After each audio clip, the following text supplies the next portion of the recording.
ಸಂತೋಷವುಳ್ಳವನಾಗಿದ್ದಾನೆ. Hallelujah. ನಾವು ಕರ್ತನ ಸಮ್ಮುಖದಲ್ಲಿ ಇದ್ದೇವೆ. ಜೀವ ಸ್ವರೂಪನಾದ ಪರಲೋಕದ ತಂದೆಯಾದ ದೇವರ ಸಮ್ಮುಖದಲ್ಲಿ ನಾವು ಇದ್ದೇವೆ. ಹಾಲೆಲೂಯ. ಮಧ್ಯಾಹ್ನದ ಸಮಯದಲ್ಲಿ ಆರಾಧಿಸುವಂಥದ್ದು ಸ್ವಲ್ಪ ಕಷ್ಟ. ಹಾಲೆಲೂಯ.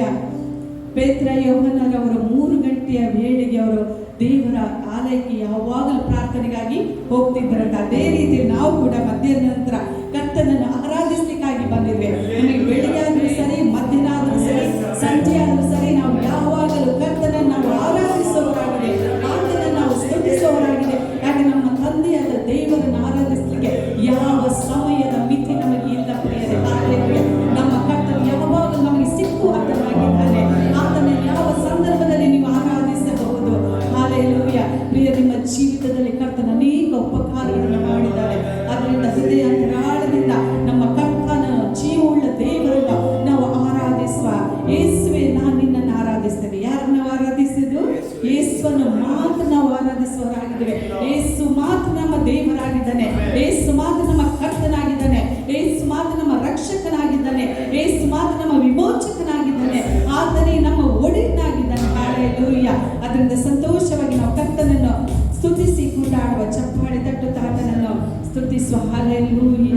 Thank you Jesus. ನಮ್ಮ ಆತ್ಮದಿಂದಲೂ ಸತ್ಯದಿಂದಲೂ ಸತ್ಯ ದೇವರಾಗಿರುವ ಯೇಸುವನ್ನು ನಾವು ಆರಾಧಿಸುವವರಾಗಿದ್ದೇವೆ. Thank you Jesus. We praise you, Master. Thank you, Jesus. Thank you, Jesus.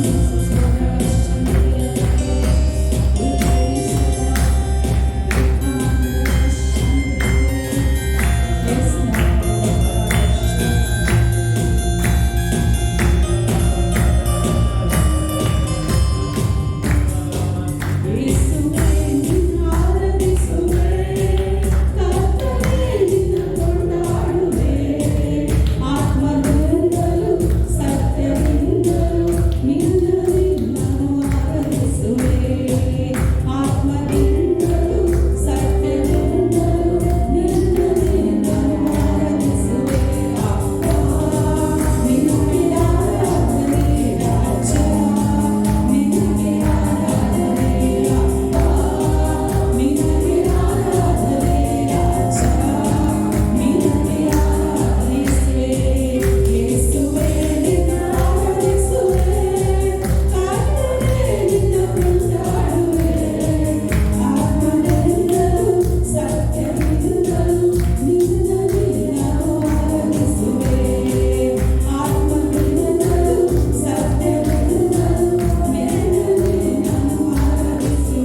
ಕ್ರಿಸ್ತನ ಪುನರುತ್ಥಾನ ಶಕ್ತಿ ನಮ್ಮಲ್ಲಿ ನೆಲೆಗೊಂಡಿದೆ ಪ್ರಿಯರೇ.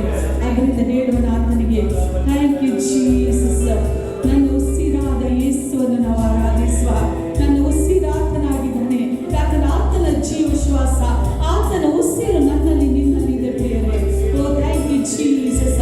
ಆತನ ಪ್ರೀತಿ ನಾವು ಧ್ಯಾನಿಸಿದವರಾಗಿ, ಆತನ ನಾವು ಸ್ಮರಿಸುವವರಾಗಿ, ಆತನನ್ನು ಆರಾಧಿಸುವ. Thank you Jesus.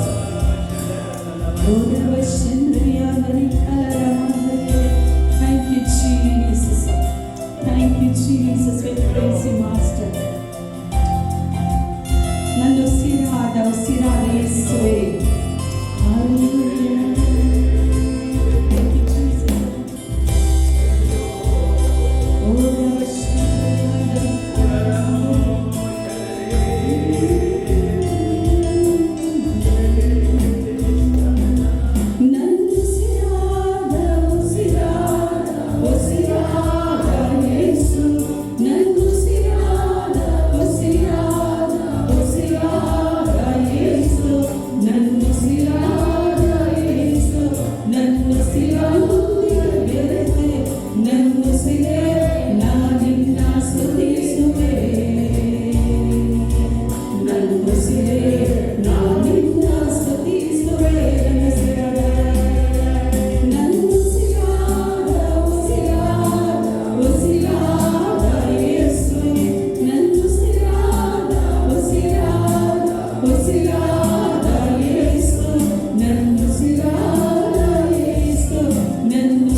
ನೀನು ನಮ್ಮೊಬ್ಬೊಬ್ಬರ ಜೀವಿತದಲ್ಲಿ ಎಷ್ಟೋ ಉಪಕಾರಗಳನ್ನು ಮಾಡಿದೆ ಸ್ವಾಮಿ. ಶಾಂತರಿಯದೆ ನೀನು ಮಾಡುವ ಉಪಕಾರಕ್ಕೆ ಬದಲಾಗಿ ನಾವೇನು ಮಾಡಲಿ ಸ್ವಾಮಿ? ನೀನು ಕೊಟ್ಟಂತ ರಕ್ಷಣೆಯ ಪಾತ್ರೆಯನ್ನು ತೆಗೆದುಕೊಂಡು ನಿನ್ನ ನಾಮವನ್ನು ಪ್ರಖ್ಯಾತಿಪಡಿಸೋರಾಗಿದ್ದೆಯಪ್ಪ. ಓ ನಿತ್ಯ ರಕ್ಷಣೆ ನಮಗೆ ಕೊಟ್ಟಿದ್ದಿ ಸ್ವಾಮಿ, ನಿತ್ಯ ಜೀವ ನೀನು ನಮಗೆ ಕೊಟ್ಟಿದ್ದೀಯಪ್ಪ, ನಿತ್ಯ ನರಕದಿಂದ ನೀನು ನಮ್ಮನ್ನು ತಪ್ಪಿಸಿದ್ದೀ ಸ್ವಾಮಿ. ಎಷ್ಟು ಒಳ್ಳೆ ತಂದೆ ನೀನಾಗಿದ್ದೀಯಪ್ಪ. Thank you Jesus. ಇವತ್ತು ನಿನ್ನ ಮಕ್ಕಳಾಗಿ ನಾವು ಒಟ್ಟಾಗಿ ಸೇರಿ ನಿನ್ನನ್ನು ಆರಾಧಿಸುವಂತೆ ಬರ ಮಾಡಿದೆ ಸ್ವಾಮಿ. ಓ ಥ್ಯಾಂಕ್ ಯು ಜೀಸಸ್. ತಂದೆ ನಿನಗೆ ಸ್ತೋತ್ರ ಸ್ವಾಮಿ. ಹಾಲೆಲೂಯಾ. ಪ್ರಿಯರಾದ ನಾವು ಆರಾಧಿಸುವ ಹೃದಯದಿಂದ ನಿನ್ನನ್ನು ಆರಾಧಿಸುವ. Thank you Jesus. ನಿನ್ನ ಹೃದಯವನ್ನು ನೋಡುವ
ದೇವೆ, ಒಂದು ಹೊಸ ವಾರವು ನಮ್ಮ ಜೀವಿತದಲ್ಲಿ ಅನುಗ್ರಹಿಸಿದೆ.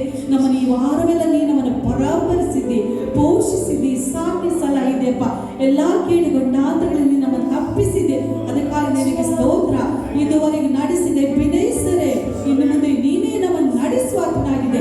ನೀನೇ ನಮಗೆ ಆರೋಗ್ಯವನ್ನು ಕೊಟ್ಟಾತನೋ, ಜ್ಞಾನವನ್ನು ಕೊಟ್ಟಾತನೋ, ಬಲವನ್ನು ಕೊಟ್ಟಾತನೋ, ಸ್ವಸ್ಥ ಬುದ್ಧಿಯನ್ನು ಕೊಟ್ಟಾತನೋ ನೀನಾಗಿದ್ದಿ ಸ್ವಾಮಿ. Thank you Jesus. ಕರ್ತನೆ, ಮುಂದಿನೆಲ್ಲ ಭಾಗವನ್ನು ನಿನ್ನ ಹಸ್ತಕ್ಕೆ ಒಪ್ಪಿಸಿಕೊಡ್ತೇವಪ್ಪ. ಇವತ್ತಿನ ಸ್ತುತಿ ಆರಾಧನೆ ನೀನು ಮಹಿಮೆ ಹೊಂದಿದ್ದಿ.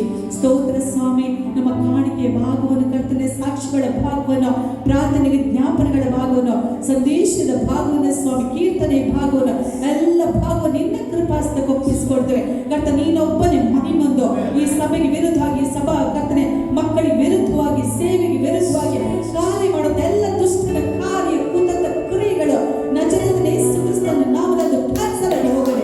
ತಂದೆ, ಈ ಸಭೆಯಲ್ಲಿ ಸ್ವಾಮಿ ನಿನ್ನ ಚಿತ್ತವೇ ನೆರವೇರಲಿ, ನಿನ್ನ ಉದ್ದೇಶವೇ ನೆರವೇರಲಿ ಸ್ವಾಮಿ, ನಿನ್ನಿಷ್ಟ ನೆರವೇರಲಿ, ನಿನ್ನ ಆಲೋಚನೆ ನೆರವೇರಲಿ. ಯೇಸುವಿನ ನಾಮದಲ್ಲಿ ಎಲ್ಲಾ ಕೊರತೆಗಳು ನೀಗಲ್ಪಡಲಿ ಸ್ವಾಮಿ. ಅನೇಕ ಜನರು ಬರಲಿಯಪ್ಪ, ಅವ್ರು ಯೇಸುವನ್ನು ಅರಿಯಲಿ ಸ್ವಾಮಿ. Thank you Jesus. ಪ್ರಿಯ ಸೇವಕರನ್ನು ಕೂಡ ನಿನ್ನ ಕೃಪಾಸ್ತಕ್ಕೆ ಒಪ್ಪಿಸಿಕೊಡ್ತೇನೆಪ್ಪ. ಅವರು ನಂಬಿಗಸ್ತರನ್ನು ಎಣಿಸಿ ಅವರಿಗೆ ನೀನು 2 ಕರ್ತನ ಸ್ಥಳಗಳಲ್ಲಿ, ಉಡುಪಿ ಮತ್ತು ಮಂಗಳೂರಲ್ಲಿ ಸೇವೆ ನೀನು ಕೊಟ್ಟಿದ್ದಿ ಸ್ವಾಮಿ. ಅದನ್ನು ನಡೆಸಲಿಕ್ಕೆ ಬೇಕಾದ ಕೃಪೆಯನ್ನು ಕೊಡುವಂತ ನೀನಾಗಿದೆ ಸ್ವಾಮಿ. ಪರಲೋಕದ ಜ್ಞಾನದಿಂದ, ಅಭಿಷೇಕದಿಂದ ಸ್ವಾಮಿ, ಪ್ರಕಟಣೆ ಜ್ಞಾನದಿಂದ ನೀನವರನ್ನು ತುಂಬಿಸಿ ನೀನು ಬಲವಾಗಿ ಉಪಯೋಗಿಸ. ಅವರ ಮೂಲಕ ನೀನು ಒಬ್ಬೊಬ್ಬರ ಸಂಗಡ ನೀನು ಮಾತನಾಡಿ ಸ್ವಾಮಿ.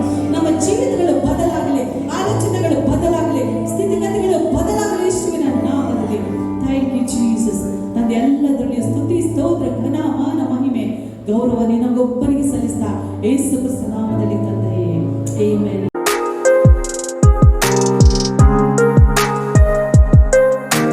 ಪುಸ್ತಕದಲ್ಲಿ ಅಪೊಸ್ತಲ ಕೃತ್ಯಗಳು ಅದರಲ್ಲಿ 1ನೇ ಅಧ್ಯಾಯ, ಅದರಲ್ಲಿ 8ನೇ ವಾಕ್ಯವನ್ನು ಯಾರಾದರೂ ಓದಬಹುದು. ಆದರೆ ಪವಿತ್ರಾತ್ಮನು ನಮ್ಮ ಮೇಲೆ ಬರಲು ನೀವು ಬಲವನ್ನು ಹೊಂದಿ ಯೆರೂಸಲೇಮಿನಲ್ಲಿಯೂ ಎಲ್ಲ ಯೂದಾಯ ಸಮಾರ್ಯ ಸೀಮೆಗಳಲ್ಲಿಯೂ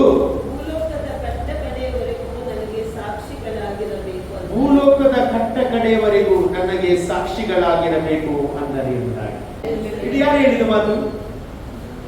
ಯಾರು ಹೇಳಿದ್ದು? ಯೇಸು ಸ್ವಾಮಿ ಹೇಳಿದ ಮಾತು, ಹೌದಲ್ಲ? ಯೇಸು ಸ್ವಾಮಿ ಏನ್ ಹೇಳಿದ್ರು ಅಂತ ಹೇಳಿದ್ರೆ ಅಲ್ಲಿ ವಾಕ್ಯ ಹೇಳ್ತದೆ, ಆದರೆ ಪವಿತ್ರಾತ್ಮನು ನಿಮ್ಮ ಮೇಲೆ ಬರಲು ನೀವು ಏನ್ ಮಾಡ್ತೀರಿ? ಬಲ ಹೊಂದುತ್ತೀರಿ. ಪವಿತ್ರಾತ್ಮ ಬಂದರೆ ಏನ್ ಬರ್ತದೆ ನಮಗೆ? ಎಷ್ಟು ಜನ ಬಲ ಬರ್ತದೆ? ಇವತ್ತು ಬಲಹೀನರಾದ್ರೆ ಇವತ್ತು ನಿಮ್ಮ ಮೇಲೆ ಪವಿತ್ರಾತ್ಮನ ಶಕ್ತಿಯನ್ನು ದೇವರು ಸುರಿಸಲಿಕ್ಕೆ ಹೋಗ್ತಾರೆ. Hallelujah, praise the Lord. ದೇವರು ಏನ್ ಮಾಡ್ತಾರೆ ಗೊತ್ತಿಲ್ಲ, ಬಲಾಢ್ಯರನ್ನು ನಾಚಿಕೆ ಪಡ್ಲಿಕ್ಕೆ ಬಲಹೀನರನ್ನು ದೇವರು ಆರಿಸಿ ತೆಗೆದು ಬರ್ತಾರೆ. ಇವತ್ತು ಎಷ್ಟು ಜನ ಬಲಹೀನರಾಗಿದ್ದು ನಿಮ್ಮ ಮೇಲೆ ಪವಿತ್ರಾತ್ಮನ ಬಲ ತೆಗೆದು ಬರ್ತಾರೆ. ನಂತರ ಈ ವಾಕ್ಯ ಬುದ್ಧಿ ಮುಗಿಸುವಾಗ ಕೆಲವರ ಮೇಲೆ ದೇವರ ಅತಿಶಯವಾದ ಬಲ, ದೇವರ ಕೃಪೆ ಬರುವುದನ್ನು ನಾನು ಕಾಣ್ತೇನೆ. ಹಲ್ಲೆಲೂಯಾ, ಕರ್ತನಿಗೆ ಸ್ತೋತ್ರವಾಗಲಿ. ನೋಡಿ, ಅಪೊಸ್ತಲ ಕೃತ್ಯಗಳು ಅಂತ ಹೇಳಿದ್ರೆ ಅಪೊಸ್ತಲರು ಮಾಡಿದ ಕಾರ್ಯಗಳು. ಅಲ್ಲಿ ಆಕ್ಟ್ಸ್ ಅಂತ ಹೇಳಿದ್ರೆ ಕ್ರಿಯೆಗಳು. ಹಲ್ಲೆಲೂಯಾ. ನಾವು ನೋಡ್ತೇವೆ ಹಳೆ ಒಡಂಬಡಿಕೆಯಲ್ಲಿ ತಂದೆಯಾದ ದೇವರ ಮಹಿಮೆಯನ್ನು ನಾವು ಕಾಣ್ತೇವೆ. ಹಲ್ಲೆಲೂಯಾ. ಯೆಹೋವ ರಾಫ, ಯೆಹೋವ ಈರೆ, ಯೆಹೋವ ಶಾಲೋಮ್, ಯೆಹೋವ ನಿಸ್ಸಿ, ಹಾಗೆ ಬೇರೆ ಬೇರೆ ಹೆಸರುಗಳಲ್ಲಿ ತಂದೆಯಾದ ದೇವರ ನಾಮ ಪ್ರಖ್ಯಾತಿಯಾಗುವುದು ನಾವು ನೋಡುತ್ತೇವೆ. ಅದೇ ರೀತಿ 4 ಸುವಾರ್ತೆಯಲ್ಲಿ ಮತ್ತಾಯನು ಬರೆದ ಸುವಾರ್ತೆ, ಮಾರ್ಕನು ಬರೆದ ಸುವಾರ್ತೆ, ಲೂಕನು ಬರೆದ ಸುವಾರ್ತೆ, ಯೋಹಾನನ ಬರೆದ ಸುವಾರ್ತೆಯಲ್ಲಿ ಮಗನನ್ನು ಮಹಿಮೆ ಪಡಿಸುವುದನ್ನು ನಾವು ನೋಡ್ತೇವೆ. ಅಲ್ಲಿ ಹಳೆ ಒಡಂಬಡಿಕೆಯಲ್ಲಿ ತಂದೆಯಾದ ದೇವರನ್ನು ಮಹಿಮೆ ಪಡಿಸ್ತಾರೆ, ಸುವಾರ್ತೆಯಲ್ಲಿ ಮಗನನ್ನು ಯೇಸು ಕ್ರಿಸ್ತನನ್ನು ಮಹಿಮೆ ಪಡಿಸ್ತಾರೆ. ಈ ಅಪೊಸ್ತಲ ಕೃತ್ಯಗಳಲ್ಲಿ ಪವಿತ್ರಾತ್ಮನ ಶಕ್ತಿ ಪ್ರಕಟವಾಗುವುದನ್ನು ನಾವು ನೋಡ್ತೇವೆ. ಪವಿತ್ರಾತ್ಮನ ಕಾರ್ಯಗಳನ್ನು ನಾವು ನೋಡ್ಲಿಕ್ಕೆ ಹೋಗ್ತಾ ಇದ್ದೇವೆ. ಹಲ್ಲೆಲೂಯಾ, ಕರ್ತನಿಗೆ ಸ್ತೋತ್ರವಾಗಲಿ. ಇವತ್ತು ನಾವು ಈ ಅಪೊಸ್ತಲ ಕೃತ್ಯದಲ್ಲಿ ಪವಿತ್ರಾತ್ಮನ ಬಲದ ಕುರಿತು ನಾವು ಸ್ವಲ್ಪ ಹೊತ್ತು ನಾವು ಕಲಿಯೋಣ. ಹಲ್ಲೆಲೂಯಾ. ಈ ಒಂದು ಅಪೊಸ್ತಲ ಕೃತ್ಯಗಳನ್ನು ಬರೆದ ವ್ಯಕ್ತಿ ಯಾರಂತ ಹೇಳಿದ್ರೆ ಅವನೊಬ್ಬ ಡಾಕ್ಟರ್ ಆಗಿದ್ದಾನೆ. Hallelujah, praise the Lord. ಅವನು ವೈದ್ಯಕೀಯ ಬಗ್ಗೆ ಎಲ್ಲ ತಿಳಿದುಕೊಂಡ ವ್ಯಕ್ತಿ ಆಗಿದ್ದಾನೆ. ಆಮೇಲೆ ಹಲ್ಲೆಲೂಯಾ. ಈ ವೈದ್ಯಕೀಯದ ಶಕ್ತಿ, ವೈದ್ಯಕೀಯದ ಸಾಮರ್ಥ್ಯ ಅದನ್ನು ಚೆನ್ನಾಗಿ ಬಲ್ಲ ವ್ಯಕ್ತಿ ಯಾವ್ದನ್ನು ಬರೆದಿದ್ದಾನೆ? ಅಪೊಸ್ತಲ ಕೃತ್ಯ ಪುಸ್ತಕವನ್ನು ಬರೆದಿದ್ದಾರೆ. ಯಾರು ಅಪೊಸ್ತಲ ಕೃತ್ಯ ಬರೆದದ್ದು? ಲೂಕ. ಇವನು ಯಾರಾಗಿದ್ದ? ಡಾಕ್ಟರ್ ಆಗಿದ್ದ. ಈ ಒಂದು ಲೂಕನು ಈ ಒಂದು ಅಪೊಸ್ತಲ ಕೃತ್ಯವನ್ನು ಪುಸ್ತಕವನ್ನು ಬರೆಯುತ್ತಾರೆ. ಇವನು ಅಪೊಸ್ತಲ ಕೃತ್ಯ ಬರೆದದ್ದು ಹೇಗೆ, ಅಪೊಸ್ತಲ ಕೃತ್ಯ ಬರೆದ ಅಂತ ನೋಡುವುದಾದ್ರೆ ಅವನ ಪ್ರಾರಂಭದ ವಾಕ್ಯವನ್ನು ನಾವು ಗಮನಿಸುವುದಾದ್ರೆ, ಉದಾಹರಣೆಗೆ ನೀವು ಲೂಕನು ಬರೆದ ಸುವಾರ್ತೆಯಲ್ಲಿ 1ನೇ ಅಧ್ಯಾಯ 1ನೇ ವಾಕ್ಯವನ್ನು ನೋಡಿ. ಶ್ರೀಮಂತ ಥೆಯೋಫಿಲನೇ, ಅಲ್ಲಿ ನೋಡಿ, ಶ್ರೀಮಂತ ಥೆಯೋಫಿಲನೇ, ನಮ್ಮಲ್ಲಿ ನಿಶ್ಚಯಕ್ಕೆ ಬಂದಿರುವ ಕಾರ್ಯಗಳನ್ನು ಮೊದಲಿಂದ ಕಣ್ಣಾರೆ ಕಂಡು ಸುವಾರ್ಥ ವಾಕ್ಯವನ್ನು ಸಾರುತ್ತಿದ್ದವರು ನಮಗೆ ತಿಳಿಸಿದ ಪ್ರಕಾರ ಆ ಕಾರ್ಯಗಳನ್ನು ಚರಿತ್ರ ರೂಪವಾಗಿ ಬರೆಯುವುದಕ್ಕೆ ಅನೇಕರು ಪ್ರಯತ್ನಿಸಿರಲಾಗಿ ನಾನು ಬುಡದಿಂದ ಎಲ್ಲವನ್ನು ಚೆನ್ನಾಗಿ ವಿಚಾರಿಸಿದವನಾದ ಕಾರಣ ಅವುಗಳನ್ನು ನಿನಗೆ ಕ್ರಮವಾಗಿ ಬರೆಯುವುದು ಒಳ್ಳೆಯದೆಂದು ನನಗೆ ತೋಚಿತು ಎಂಬುದಾಗಿ ಅಲ್ಲಿ ಬರೀತಾ ಇದ್ದಾರೆ. ಅಂದ್ರೆ ಇವನು ಯಾರಿಗೆ ಬರೀತಾರೆ? ಥೆಯೋಫಿಲನಿಗೆ ಬರೀತಿದ್ದಾರೆ. ಈ ಥೆಯೋಫಿಲನ್ ಅಂತ ಹೇಳಿದ್ರೆ ಅದರ ಗ್ರೀಕ್ ಪದದ ಅರ್ಥ ದೇವರ ಸ್ನೇಹಿತ ಎಂಬುದಾಗಿ. ದೇವರ ಸ್ನೇಹಿತ, ದೇವರ ಫ್ರೆಂಡ್, ಅಲ್ಲಿ ದೇವರನ್ನು ಮೆಚ್ಚುವ ಒಬ್ಬ ವ್ಯಕ್ತಿ. ಈ ಥೆಯೋಫಿಲನ್ ಯಾರಂತ ಹೇಳಿದ್ರೆ ದೇವರನ್ನು ತುಂಬಾ ಪ್ರೀತಿಸುವ ಒಬ್ಬ ವ್ಯಕ್ತಿ ಆಗಿದ್ದಾರೆ. ದೇವರ ಆಜ್ಞೆಯನ್ನು ಹೊಸ ಒಡಂಬಡಿಕೆಯಲ್ಲಿ ಯಾವ ಆಜ್ಞೆ ಕೊಟ್ಟ ದೇವರು?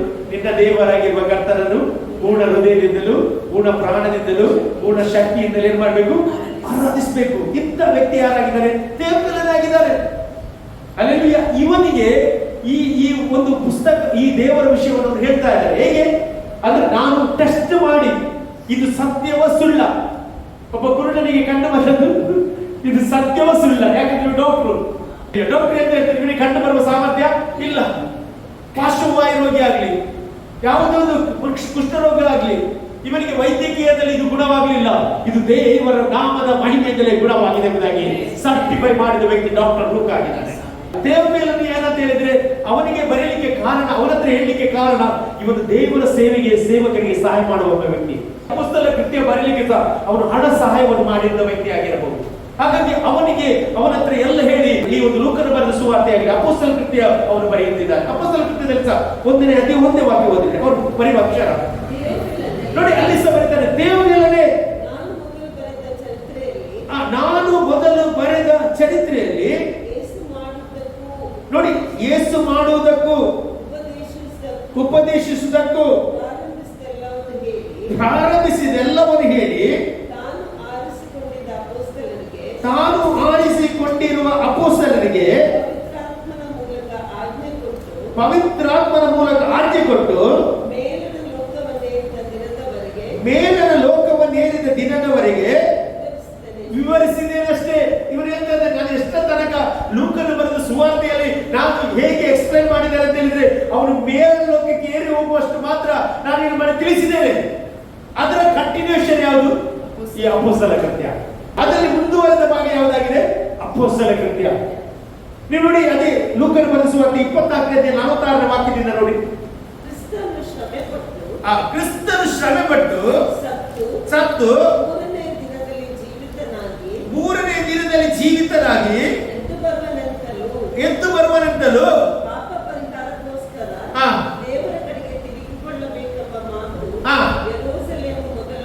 ಯೆರೂಸಲೇಮ್ ಮೊದಲುಗೊಂಡು ಸಮಸ್ತ ದೇಶದವರಿಗೂ ಆತನ ಹೆಸರಿನಲ್ಲಿ ಸಾರಲ್ಪಡುವುದೆಂತಲೂ ಬರೆದರೆ, ಇವುಗಳ ವಿಷಯದಲ್ಲಿ ನೀವೇ ಸಾಕ್ಷಿ ಹೇಳುವರಾಗಿದ್ದೀರಿ.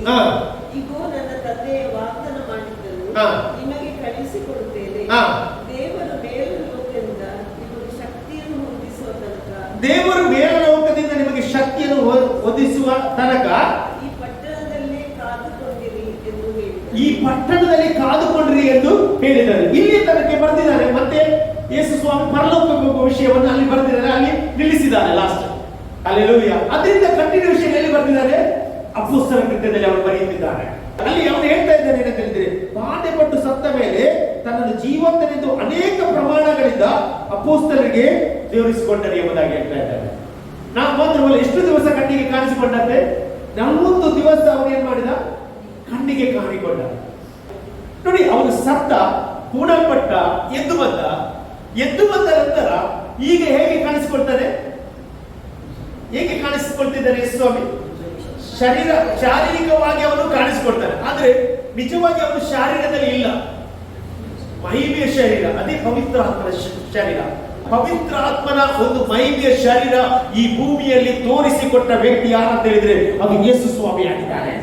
40 ದಿವಸ ತನ್ನನ್ನು ತಾನು ಪ್ರಕಟಪಡಿಸಿಕೊಟ್ಟ. ಅಲ್ಲೇ ನಾನೇನಂತ ಹೇಳಿದ್ರೆ ಪುನರುತ್ಥಾನ ಹೊಂದಿದ ಯೇಸುವಿನ ಮಹಿಮೆಯ ಶರೀರ. ಇವತ್ತು ಆ ಶರೀರ, ಆ ಮಹಿಮೆ ನಮ್ಮ ಮೇಲೆ ಅದನ್ನು ಕಳಿಸುವವನಾಗಿದ್ದಾನೆ.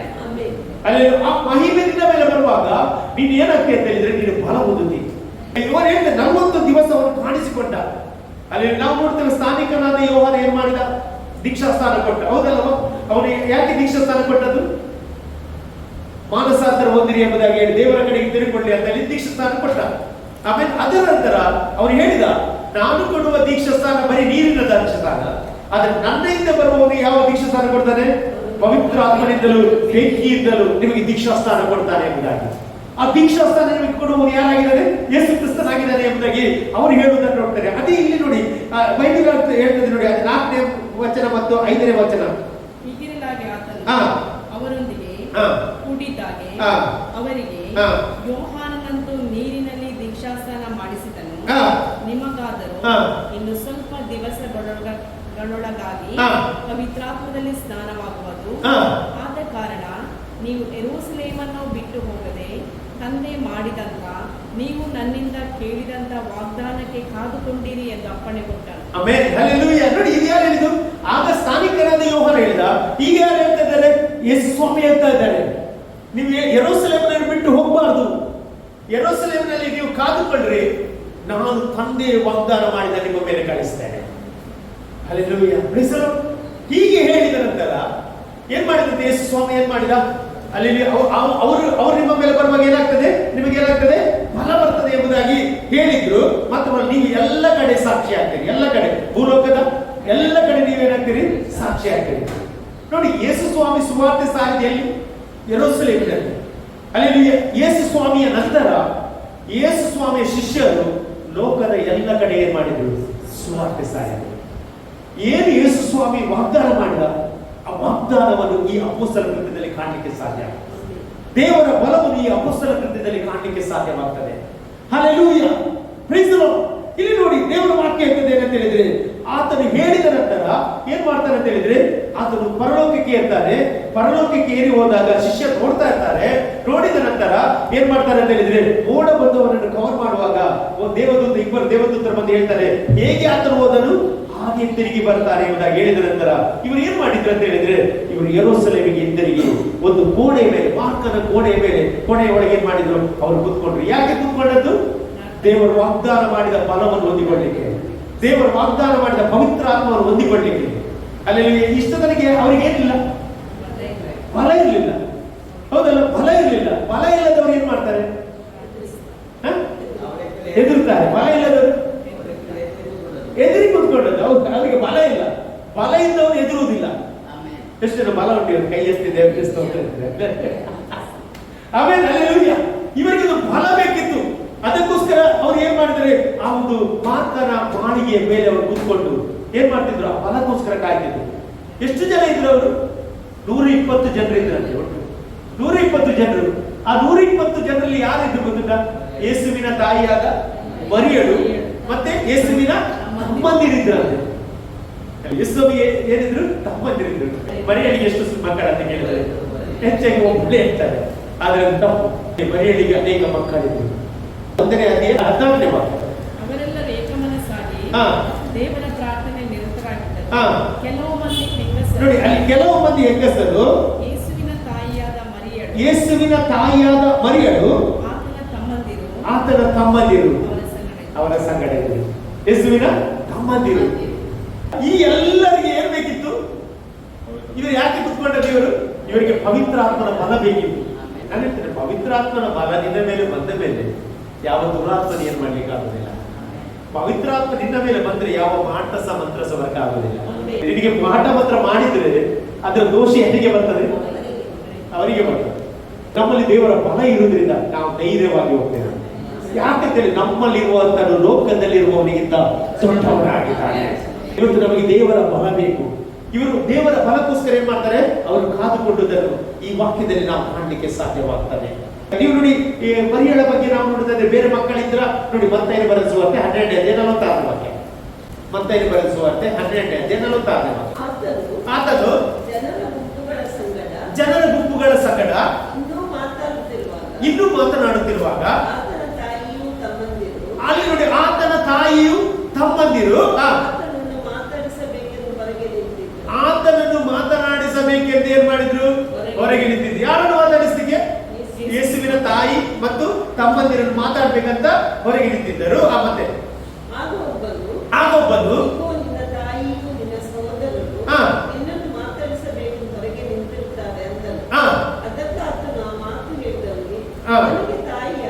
ನನಗೆ ತಾಯಿ ಯಾರು, ನನಗೆ ಸಹೋದರರು ಯಾರು ಎಂದು ಹೇಳಿ ನೋಡಿ, ಶಿಷ್ಯರ ಕೈಗೆ ಕೈ ತೋರಿಸಿ, ಇಗೋ ನನ್ನ ತಾಯಿಯು ನನ್ನ ಸಹೋದರ ಎಂಬುದಾಗಿ ಹೇಳುವುದನ್ನು ದೇವರ ವಾಕ್ಯ ಕಾಣಲಿಕ್ಕೆ ಸಾಧ್ಯ. ಹಾಗೆ ನಾನು ಹೇಳಬೇಕು, ದೇವರ ವಾಕ್ಯವನ್ನು ನೀವು ಹೊಂದಿದ್ರಿ, ಅಲ್ಲಿ ದೇವರ ವಾಕ್ಯವನ್ನು ಎತ್ತುಕೊಂಡ್ರೆ ಅಲ್ಲಿ ನೀವು ದೇವರು ಹೇಳ್ತಾನೆ, ಇಗೋ ನನ್ನ ತಾಯಿ ಮತ್ತು ಸಹೋದರಿ ಎಂಬುದಾಗಿ ಹೇಳ್ತಾರೆ ಎಂಬುದಾಗಿ ಸತ್ಯ ಮೇಲೆ ಹೇಳುವುದನ್ನು ದೇವರ ವಾಕ್ಯದಲ್ಲಿ ನಾವು ಕಾಣಲಿಕ್ಕೆ ಸಾಧ್ಯ. ಇನ್ನೊಂದು ವಾಕ್ಯ ನೀವು ನೋಡಿದ್ರೆ ಮಾರ್ಕರ್ ಬರೆದ ಸುವಾರ್ತೆ 6ನೇ ಅಧ್ಯಾಯ 3ನೇ ವಾಕ್ಯ. ಮಾರ್ಕರ್ ಬರೆದ ಸುವಾರ್ತೆ 6ನೇ ಅಧ್ಯಾಯ 3ನೇ ವಾಕ್ಯ.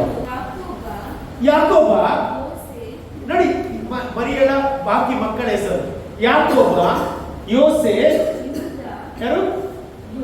ಯೂದ, ಸೀಮೋನ. ಯಾರ ಅಣ್ಣನಲ್ಲ? ಯೇಸು ಸ್ವಾಮಿ ಅಣ್ಣನಲ್ಲವೇ? ಆಮೇಲೆ ಮತ್ತೆ ಇವರ ತಂಗಿಯರು ಅಂದ್ರೆ ಮರಿಯಳಿಗೆ ಏನುಂಟು? ಹೆಣ್ಣು ಮಕ್ಕಳು ಸೇರಿದ್ರು, ಇವರ ತಂಗಿಯಂದಿರು ಅಂತ ಬೈಬಲ್ ಹೇಳ್ತಾರೆ. ಹಾಗಾದ್ರೆ ಯೇಸು ಸ್ವಾಮಿಯ ಅಲ್ಲ ಮಾತ್ರ ಮಕ್ಕಳು ಮರಿಯಳಿಗೆ ಅನೇಕ ಮಕ್ಕಳಿದ್ದಾರೆ ಎಂಬುದಾಗಿ ಸತ್ಯ ಮೇಲೆ ಹೇಳುವುದನ್ನು ನಾವು ನೋಡಲಿಕ್ಕೆ ಸಾಧ್ಯವಾಗ್ತದೆ. ಈ ಮರಿಯಳು ಸಹ ಈ ಒಂದು ಅಪೊಸ್ತಲರೊಟ್ಟಿಗೆ 120 ಜನರೊಂದಿಗೆ ಈ ಕೋಣೆಯಲ್ಲಿ ಏನ್ ಮಾಡ್ತಿದ್ದು? ಕಾದುಕೊಂಡಿದ್ದು. ಯಾಕೆ? ಪವಿತ್ರಾತ್ಮನ ಬಲಕ್ಕೋಸ್ಕರ. ಪವಿತ್ರಾತ್ಮನ ಬಲಕ್ಕೋಸ್ಕರ ಅವರು ಕಾಯ್ದು ಕೂತ್ಕೊಂಡಿದ್ರು.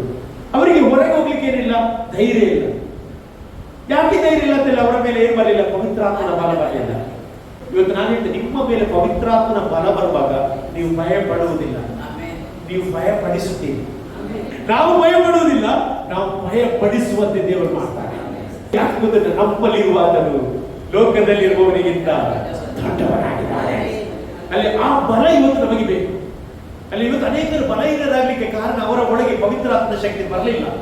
ಇವತ್ತು ಎಷ್ಟು ಜನ ಇದ್ದಾರೆ, ನನ್ನ ಮೇಲೆ ಪವಿತ್ರಾತ್ಮನನ್ನು ಕಳಿಸು ಎಂಬುದಾಗಿ. ಅಲ್ಲಿ ಇವರು ಯೆರೂಸಲೇಮಿನಲ್ಲಿ ಹೋಗಿ ಕೋಣೆಯಲ್ಲಿ ಕುತ್ಕೊಳ್ಳಿಕ್ಕೆ ಕಾರಣ ಇರ್ಬೋದು ಇವರಲ್ಲಿ ಭಯ. ಏನು ಭಯ ಅಂತ ಹೇಳಿದ್ರೆ, ನಮ್ಮನ್ನು ಸೇರ್ ಮಾಡ್ತಾರೆ, ಶಿಲುಬೆಗೆ ಹಾಕ್ತಾರೆ. ನಾವು ಯೇಸು ಸ್ವಾಮಿಯನ್ನು ಹಿಂಬಾಲಿಸಿದ್ರಿಂದ ಇವತ್ತು ನಮ್ಮನ್ನು ಬಿಡಿಸ್ಲಿಕ್ಕೆ ಯಾರಿಲ್ಲ. ಯೇಸು ಸ್ವಾಮಿ ಹೋಗಿ ಆಯ್ತು, ಪರಲೋಕಕ್ಕೆ ಹೋಗಿ ಆಯ್ತು, ಇದು ಯಾರಿಲ್ಲ, ಯೇಸು ಸ್ವಾಮಿ ಇಲ್ಲ. ಯೇಸು ಸ್ವಾಮಿ ಹೇಳಿದರೆ, ನಾನು ಪರಿಶುದ್ಧಾತ್ಮ ನಿಮ್ಮ ಬಳಿಗೆ ಕಳಿಸ್ತೇನೆ, ಅಷ್ಟ ತನಕ ನಾವು ಹೊರಗೆ ಹೋಗುದು ಬೇಡ. ಆಮೇಲೆ ಅಷ್ಟ ತನಕ ನಾವು ಏನ್ ಮಾಡ್ತೇವೆ, ಕೋಣೆಯೊಳಗೆ ಕೂತ್ಕೊಂಡು ನಾವು ಕಾಯ್ಲಿಕ್ಕೆ ಸ್ವಾಮಿ ಹೇಳಿದ್ದಾರೆ. ಯಾವಾಗ ಸಹ ದೇವರ ಅಭಿಷೇಕ ಇದ್ರೆ ಮಾತ್ರ ದೆವ್ವಗಳನ್ನು ಬಿಡಿಸ್ತೀವಿ. ದೇವರ ವಾಕ್ಯ ಹೇಳ್ತಾರೆ, ಪೌಲ ಅಪೊಸ್ತಲನಾದ ಪೌಲ ಅವರು ಯೇಸುವಿನ ಹೆಸರು ದೆವ್ವಗಳನ್ನು ಬಿಡಿಸುವಾಗ ಯೆಹೂದ್ಯರಲ್ಲಿ ಅವರು ಸಹ ಏನ್ ಮಾಡಿದ್ರು, ಆ ಹೆಸರನ್ನು ಉಪಯೋಗಿಸಿದ್ರು. ಹಾಗೇನಾಯ್ತು, ಆ ದೆವ್ವ ಅವರ ಮೇಲೆ ಬಿದ್ದು ಅವರ ಅಂಗಿಯನ್ನೆಲ್ಲ ಏನ್ ಮಾಡಿತ್ತು, ಅವ್ರ ಬೆತ್ತಲೆ ಎಗುವಡುವಾಗಿ ಮಾಡಿದಂತೆ.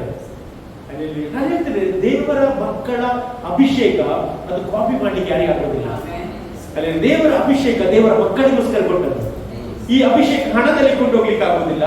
ಆಮೇಲೆ ಈ ಅಭಿಷೇಕ ದೇವರಿಂದ ಮಾತ್ರ ನಾವು ಕೊಡ್ಲಿಕ್ಕೆ ಸಾಧ್ಯ. ಯಾರ್ಯಾರ ಹೃದಯ ಕರ್ತನ ಕಡೆಗೆ ತಿರುಗುತ್ತದೆಯೋ ಅವರಿಗೆ ಈ ಅಭಿಷೇಕ ದೇವರು ಕೊಡುತ್ತಾರೆ.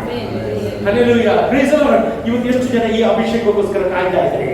ನನ್ನನ್ನು ದೇವರಿಗೆ ಬೆಂಕಿಯಿಂದ ಅಭಿಷೇಕ ಮಾಡಿ ಎಂಬುದಾಗಿ ಹೇಳುವುದಾದ್ರೆ, ದೇವರು ಇವತ್ತು ನಿಮ್ಮನ್ನು ಅಭಿಷೇಕದಿಂದ ಕಳಿಸುವವನಾಗಿದ್ದಾನೆ. ಹಲ್ಲೆಲೂಯಾ. ಈ 120 ಮಂದಿ ಏನ್ ಮಾಡ್ತಿದ್ರು, ಅಲ್ಲಿ ಏನ್ ಮಾಡ್ತಿದ್ರು, ಕಾಯ್ತಾ ಇದ್ರು. 15ನೇ ವಾಕ್ಯ ಹೇಳ್ತದೆ, ಆ ದಿವಸಗಳಲ್ಲಿ ಸುಮಾರು 120 ಮಂದಿ ಸಹೋದರರು ಕೂಡಿ ಬಂದಿರಲಾಗಿ. ಆಮೇಲೆ ಅಲ್ಲಿ ಅವರ ಮಧ್ಯದಲ್ಲಿ ಪೇತ್ರನು ಎದ್ದು ನಿಂತು ಹೀಗೆ ಇದ್ದರು ಎಂಬುದಾಗಿ ವಾಕ್ಯ ಹೇಳ್ತದೆ. ಏನು ಹೇಳಿದ ಅಂತ ಹೇಳಿದ್ರೆ, ಅವ್ರು ಹೇಳ್ತಾನೆ ಅಂತ ಹೇಳಿದ್ರೆ, ದಾವೀದನ ಬಗ್ಗೆ ಹೇಳಿದ್ದನ್ನು ಏನ್ ಮಾಡ್ತಾರೆ ಅವರು ಕೋಟ್ ಮಾಡ್ತಾ ಇದ್ದಾರೆ. ಅಲ್ಲಿ ಪೂರ್ವಿಕನಾದ ಪ್ರವಾದಿಯಾದ ದಾವೀದನ ಮಾತಲ್ಲಿ ಕೋಟ್ ಮಾಡ್ತಾ ಇದ್ದಾರೆ. ಏನ್ ಕೋಟ್ ಮಾಡ್ತಾರೆ ಅಂತ ಹೇಳಿದ್ರೆ, ಈಗ ಅಪೊಸ್ತಲರಂದ್ರೆ ಎಷ್ಟು ಜನ ಇರ್ಬೇಕು? ಆಕ್ಚುಲಿ 12 ಜನ ಇರ್ಬೇಕು. ಈ 12 ಜನರಲ್ಲಿ ಈಗ ಒಬ್ಬ ಇಲ್ಲ, ಯಾರೋ ಯೂದ ಇಲ್ಲ. ಈಗ ಯೂದನ ಬದಲಾಗಿ ಒಬ್ಬರನ್ನು ಏನ್ ಮಾಡ್ಬೇಕು? ಸೆಲೆಕ್ಟ್ ಮಾಡ್ಬೇಕು. ಇವರು ಕೋಣೆ ಒಳಗಿದ್ದಾರೆ, ಇವರಿಗೆ ಕೋಣೆಯೊಳಗೆ ಫಸ್ಟ್ ಬಂದದೇ ಇರೋದ್ರಿಂದ ಇವತ್ತು ನಮ್ಮಲ್ಲಿ ಎಷ್ಟು ಜನರನ್ನು ಮಾಡಬೇಕು? 12 ಜನರನ್ನು ಸೆಲೆಕ್ಟ್ ಮಾಡಬೇಕು. ಯಾಕೆ 12 ಜನ? 12 ಕುಲ ಇತ್ತು ಹಳೆಯ ಒಡಂಬಡಿಕೆಯಲ್ಲಿ. ಹೊಸ ಒಡಂಬಡಿಕೆಯಲ್ಲಿ 12 ಅಪೊಸ್ತಲರು ಬೇಕು. ಅದಕ್ಕೆ ಆ ಭರ್ತಿಗೋಸ್ಕರ ಒಬ್ಬನನ್ನು ಏನ್ ಮಾಡ್ಬೇಕು? ಸೆಲೆಕ್ಟ್ ಮಾಡ್ಬೇಕು. ಅದಕ್ಕೆ ದಾವೀದನು ಹೇಳಿದ ಮಾತನ್ನು ಏನ್ ಮಾಡ್ತಾನೆ ಇಲ್ಲಿ ಕೋಟ್ ಮಾಡ್ತಾ ಇದ್ದಾರೆ. ಅಲ್ಲಿ ನಾವು ನೋಡ್ತೇವೆ, ಯೂದನು ಏನ್ ಮಾಡಿದ್ದು? ಎಷ್ಟು ರೂಪಾಯಿಗೆ ಮಾರಿದ್ದು ಯೇಸುವನ್ನು? 30 ರೂಪಾಯಿಗೆ ಮಾರಿ ಏನ್ ಮಾಡಿದ? ಯೇಸುವನ್ನು ಹಿಡಿದುಕೊಂಡ ನಂತರ ಏನ್ ಮಾಡಿದವ? ನೇಣು ಹಾಕಿದ. ಅಲ್ಲೆಲ್ಲೂಯ್ಯ. ಮತ್ತೆ ಎಲ್ಲ ಬರೀತಾರೆ ಅವನು ನೇಣು ಹಾಕಿ ಸುಸೈಡ್ ಮಾಡಿದ ಅಂತ. ಆದ್ರೆ ಇವನು ಬರುವಾಗ, ಲೂಕನ್ ಬರುವಾಗ ಏನ್ ಬರೀತಾರೆ ಅಂತ ಹೇಳಿದ್ರೆ, ಅವನು ಏನ್ ಮಾಡಿದ? ಹಗ್ಗ ತುಂಡಾಗಿ ಕೆಳಗೆ ಬಿದ್ದು ಏನ್ ಮಾಡಿ ಹೊಟ್ಟೆ ಏನಾಯ್ತು ಅವನದು ಕರುಳವರೆಗೆ ಬಂತ ಅಂತ ಬರೀತಾರೆ. ನೋಡಿ, ಆ ವಾಕ್ಯ ನೀವು ಓದುದಾದ್ರೆ ನಿಮಗೆ 18ನೇ ವಾಕ್ಯದಲ್ಲಿ ನೀವು ಕಾಣಲಿಕ್ಕೆ ಸಾಧ್ಯ. 17ನೇ ವಾಕ್ಯದಿಂದ ಓದಿ. ಈ ಮನುಷ್ಯನು ಹಾ ತನ್ನ ದ್ರೋಹದಿಂದ ಸಂಪಾದಿಸಿದ ಹಣಕ್ಕೆ ಹಾ ಒಂದು ಫಲವನ್ನು ಕೊಂಡು ಹಾ ಮತ್ತು ತಲೆ ಕೆಳಗಾಗಿ ಬಿದ್ದು, ನೋಡಿ ಅಲ್ಲಿ ತಲೆ ಕೆಳಗಾಗಿ ಬಿದ್ದು ಅವನ ಹೊಟ್ಟೆ ಒಡೆದು ಕರುಳುಗಳೆಲ್ಲ ಹೊರಗೆ ಸುರಿದವು. ಅಂದ್ರೆ ಇವನು ಕರೆಕ್ಟ್ ಆಗಿ ನೋಡಿ ಬುಡದಿಂದ ಕೆಳಗೆ ಮಾಡಿ ಬರೆದಿದ್ದಾನೆ. ಯಾರು ಬೇರೆಯವರು ಬರೆಯಲಿಲ್ಲ, ಮತ್ತೆ ಬರೆಯಲಿಲ್ಲ, ಮಾರ್ಕ ಬರೆಯಲಿಲ್ಲ, ಲೂಕ ಚೆನ್ನಾಗಿ ಬರೆದಿದ್ದಾನೆ. ಯಾವ ರೀತಿಯಲ್ಲಿ ಬಿದ್ದ ಗೊತ್ತಿಲ್ಲ. ಆದ್ರೆ ಇವನು ಡಾಕ್ಟರ್ ಆದ್ರಿಂದ ಕರೆಕ್ಟ್ ಆಗಿ ಏನ್ ಮಾಡ್ತಾನೆ? ಸರ್ಟಿಫೈ ಮಾಡ್ತಾನೆ ಹೇಗೆ ಇವರ ಮರಣ ಆಗಿತ್ತ. ಈಗ ಡಾಕ್ಟರ್ ಎಲ್ಲ ಮಾಡುದಾಗೆ ಅಲ್ಲ, ಏನ್ ಮಾಡ್ತಾರೆ? ಪೋಸ್ಟ್ ಮಾರ್ಟಮ್ ಮಾಡುವಾಗ ಹೇಳ್ತಾರೆ ಹೇಗೆ ಸತ್ತ ಅಂತ ಬರ್ತಾರೆ. ಇಲ್ಲಿ ಡಾಕ್ಟರ್ ಏನ್ ಮಾಡ್ತಾ ಇದ್ದಾರೆ? ಇವರು ಹೇಗೆ ಸತ್ತ ಅಂತ ಬರ್ತಾರೆ. ನೋಡಿ ನಂತರ ನೋಡಿ ಅವನೇನ್ ಮಾಡಿದ? ಹಣವನ್ನು ಏನ್ ಮಾಡುದು? ಅವ್ರೇನ್ ಮಾಡಿಲ್ಲ ಅಷ್ಟೇ, ಒಂದು ಹೊಲವನ್ನು ಕೊಂಡುಕೊಂಡ್ರು. ಆ ಹೊಲಕ್ಕೆ ಏನ್ ಹೆಸರಿಟ್ರು? ಜೀವಹತ್ಯದ ಹೊಲ. ಅತ್ಯಂತಾಮ ಅಂದ್ರೆ ಜೀವಹತ್ಯದ ಹೊಲ, ರಕ್ತದ ಭೂಮಿ. ಅರೇಬಿಕ್ ಭಾಷೆಯಲ್ಲಿ ರಕ್ತದ ಭೂಮಿ ಅಂತ ಅದರ ಅರ್ಥ. ಒಂದು ಹೊಲವನ್ನು ಕಳೆದುಕೊಂಡ್ರು. ಇದೆಲ್ಲ ಮೊದಲೇ ದಾವೀದನ ಮೂಲಕ ಹೇಳಲ್ಪಟ್ಟ ಮಾತು ಇಲ್ಲಿ ನಡೀತದೆ. ದಾವೀದನು ಪ್ರವಾದಿಯಾಗಿದ್ದುಕೊಂಡು ಅವನು ಹೇಳ್ತಾ ಇದ್ದಾನೆ ಏನಂತ ಹೇಳಿದ್ರೆ, ಕೀರ್ತನೆಗಳ ಪುಸ್ತಕ 69ನೇ ಕೀರ್ತನೆ 25ನೇ ವಾಕ್ಯ ಓದಿ ಗೊತ್ತಾಗ್ತದೆ. ಅದೇ ಇಲ್ಲಿ ಅವರು ಬರೆಯುವುದು. ಅವರ ಪಾಳೆಯವು ಇಲ್ಲಿ ಏನು ಬರ್ತಿದ್ದಾರೆ ಅವರು? ಅವನ ಮನೆಯು ಹಾಳು ಬೀಳಲಿ. ಮತ್ತೆ ನೋಡಿ ಅದು ಜನಶೂನ್ಯವಾಗಲಿ. ಮತ್ತೆ ನೋಡಿ ಇದು ಯಾರು ಹೇಳಿದ ಮಾತು? ದಾವೀದನು ಹೇಳಿದ ಮಾತು. ಯಾರ ಬಗ್ಗೆ ಹೇಳಿದ ಮಾತು? ಯೂದನ ಬಗ್ಗೆ ಹೇಳಿದ ಮಾತು. ಇನ್ನೊಂದು ವಾಕ್ಯ ಓದಿ ನೋಡಿ, ಕೀರ್ತನೆಗಳ ಪುಸ್ತಕ 109ನೇ ಕೀರ್ತನೆ 8ನೇ ವಾಕ್ಯ. ಈಗ ನಾನು ಹೇಳಿದೆಲ್ಲ, ಯೂದನ ಬದಲಾಗಿ ಒಬ್ಬನನ್ನು ಏನ್ ಮಾಡ್ಬೇಕು? ಸಿಲೆಕ್ಟ್ ಮಾಡ್ಬೇಕು. ಅವನ ಉದ್ಯೋಗವನ್ನು ಇನ್ನೊಬ್ಬನಿಗೆ ಕೊಡಬೇಕಾಗಿದೆ. ಅದಕ್ಕೆ ಯೂದನ ಬಗ್ಗೆ ಪ್ರವಾದಿಯಾದ ದಾವೀದನು ಮಾತನಾಡಿದ ಶಬ್ದ 109ನೇ ಕೀರ್ತನೆ 8ನೇ ವಾಕ್ಯದಲ್ಲಿ ಅವನ ಜೀವಿತ ದಿವಸಗಳು ಸ್ವಲ್ಪವಾಗಲಿ, ಅವನ ಉದ್ಯೋಗ ಯಾರಿಗೆ ಹೋಗ್ಲಿ? ಮತ್ತೊಬ್ಬರಿಗೆ ಹೋಗ್ಲಿ. ಹಾಗಾದ್ರೆ ಇವತ್ತು ಸಿಲೆಕ್ಷನ್ ಆಗ್ತಾ ಉಂಟು. ಯೂದನ ಏನು ಉದ್ಯೋಗ ಒಬ್ಬ ಬೇರೆಯವರಿಗೆ ಕೊಡ್ಬೇಕಾಗಿತ್ತು. ಅದಕ್ಕೋಸ್ಕರ ಅಲ್ಲಿ ಕೂತ್ಕೊಳ್ಳುವಾಗ ಇಬ್ಬರ ಹೆಸರನ್ನು ಏನ್ ಮಾಡ್ತಾರೆ? ಅವರು ಸಿಲೆಕ್ಟ್ ಮಾಡ್ತಾರೆ. ಇವರು ಯಾರಾಗ್ಬೇಕಂತ ಹೇಳಿದ್ರೆ, ಯೇಸು ಈ ಭೂಮಿಗೆ ಬಂದದ್ರಿಂದ ಪುನರುತ್ಥಾನ ಹೊಂದಿದ ತನಕ ಅವನ ಜೊತೆ ಇದ್ದ ವ್ಯಕ್ತಿಗಳನ್ನ ಏನ್ ಮಾಡ್ಬೇಕು? ಅಪೊಸ್ತಲರನ್ನು ಸೆಲೆಕ್ಟ್ ಮಾಡ್ಬೇಕು. ನೀವು ಕೆಳಗೆ ಓದುದಂದ್ರೆ ನೀವು ಅದನ್ನು ಕಾಣಲಿಕ್ಕೆ ಸಾಧ್ಯ. ಎಲ್ಲರನ್ನ ಆಗುದಿಲ್ಲ. ಅಪೊಸ್ತಲರಾಗಬೇಕಾದ್ರೆ ಯೇಸು ಸ್ವಾಮಿ ಬಗ್ಗೆ ಅವರು ಚೆನ್ನಾಗಿ ತಿಳಿದುಕೊಳ್ಬೇಕು. ಅಂತವರನ್ನು ಏನ್ ಮಾಡ್ಬೇಕು? ಅಪೊಸ್ತಲರ ಸೇವೆಗೆ ಸೆಲೆಕ್ಟ್ ಮಾಡ್ಬೇಕು. ಹಾಗೆ ಅವರು ಇಬ್ಬರನ್ನು ಸೆಲೆಕ್ಟ್ ಮಾಡ್ತಾರೆ. ಯಾರನ್ನ ಹೇಳಿದ್ರೆ, ಯೋಸೇಫನನ್ನು ಮತ್ತು ಮತ್ತಿಯನನ್ನು ಏನ್ ಮಾಡ್ತಾರೆ? ಸಿಲೆಕ್ಟ್ ಮಾಡ್ತಾರೆ. ಈ ಯೋಸೇಫ ಮತ್ತು ಮತ್ತಿಯನನ್ನು ಸಿಲೆಕ್ಟ್ ಮಾಡಿದ ನಂತರ ಇವರಿಗೆ ಕನ್ಫ್ಯೂಷನ್ ಆಗ್ತದೆ, ಯಾರನ್ನು ಆಯ್ಕೆ ಮಾಡ್ಬೇಕಂತ ಹೇಳಿ ಪ್ರಾರ್ಥನೆ ಮಾಡ್ತಾರೆ. ಪ್ರಾರ್ಥನೆ ಮಾಡಿದ ಮೇಲೆ ಅವ್ರು ಏನಾಗ್ತಾರೆ? ಚೀಟಿ ಹಾಕ್ತಾರೆ. ಹಳೆ ಒಡಂಬಡಿಕೆಯಲ್ಲಿ ಏನ್ ಮಾಡ್ತಿದ್ರು? ಚೀಟಿ ಹಾಕ್ತಿದ್ರು. ಯೋನ ಏನ್ ಮಾಡಿದ್ರು? ಚೀಟಿ ಹಾಕ್ತಿದ್ರು. ನೋಡಿ, ನೀವು ಜ್ಞಾನೋಕ್ತಿ ಪುಸ್ತಕ 16ನೇ ಅಧ್ಯಾಯ 33ನೇ ವಾಕ್ಯ. ಜ್ಞಾನೋಕ್ತಿ ಪುಸ್ತಕ 16ನೇ ಅಧ್ಯಾಯ 33ನೇ ವಾಕ್ಯ.